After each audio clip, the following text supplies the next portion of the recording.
ఆర్థిక శాఖ మంత్రి నిర్మలా సీతారామన్ గారిని కూడా మేము కలిసినప్పుడు వారు గతంలో డిఫెన్స్ మినిస్టర్గా ఉన్నప్పుడే కంటోన్మెంట్ బోర్డు ప్రాంతంలో రోడ్లను ఆర్మీ అధికారులు మూసేస్తే కూడా వారు ప్రజల అవసరానికి ఆ రోజు రోడ్లను తెరిపించినప్పుడు కూడా ఈ అంశాలను రాష్ట్ర ప్రభుత్వం దృష్టికి తీసుకొస్తే రాష్ట్ర ప్రభుత్వం స్పందించకపోవడం వల్ల ఈ సమస్యలన్నీ కూడా దీర్ఘకాలికంగా వాయిదా పడుతూ వస్తున్నాయని చెప్పి వారు నా దృష్టికి తీసుకురావడం జరిగింది.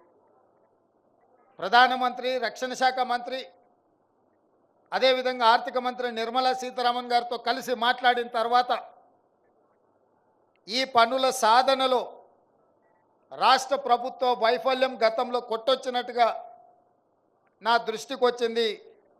అందుకే అధికారులను పిలిచి సమీక్షించి తక్షణమే కేంద్ర ప్రభుత్వం రక్షణ శాఖకు సంబంధించిన తెలంగాణ రాష్ట్ర ప్రభుత్వం తీసుకోవాల్సిన నిర్ణయాలు ఒక అడుగు ముందుకు వేసి పూడూరులో 2900 ఎకరాల భూమిని తక్షణమే నేవీ అధికారులకు అప్పజెప్పడం జరిగింది. అదేవిధంగా ఇమరత్ భూములను కూడా దాదాపుగా 2400 ఎకరాల భూములను కేంద్ర ప్రభుత్వానికి అప్పజెప్పి రక్షణ శాఖ అంటే దేశ భద్రతకు సంబంధించింది, రాజకీయాలకు తావు ఉండకూడదు, రాష్ట్ర కేంద్ర ప్రభుత్వాలు ఘర్షణాత్మకమైన వైఖరి అవలంబిస్తే చివరగా ప్రజలే నష్టపోతారు అని చెప్పి కేంద్ర ప్రభుత్వానికి సహకరించి దేశ రక్షణలో తెలంగాణ రాష్ట్ర ప్రభుత్వం ఎలాంటి రాజకీయాలకు తావు ఇవ్వదు అని చెప్పి మా ప్రభుత్వం నిర్ణయం తీసుకొని ఆ భూములను అప్పజెప్పడం జరిగింది.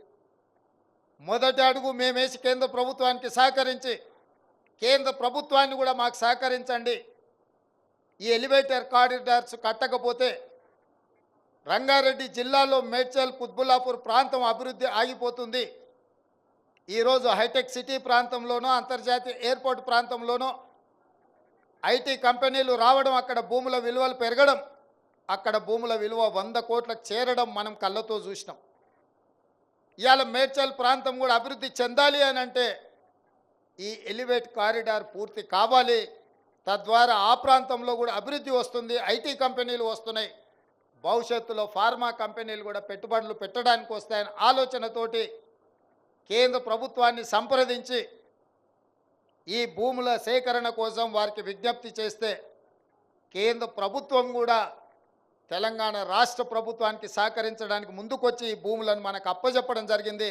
కేంద్ర ప్రభుత్వానికి తెలంగాణ రాష్ట్ర ప్రభుత్వం తరఫున ధన్యవాదాలు, కృతజ్ఞతలు నేను తెలియజేస్తున్నా.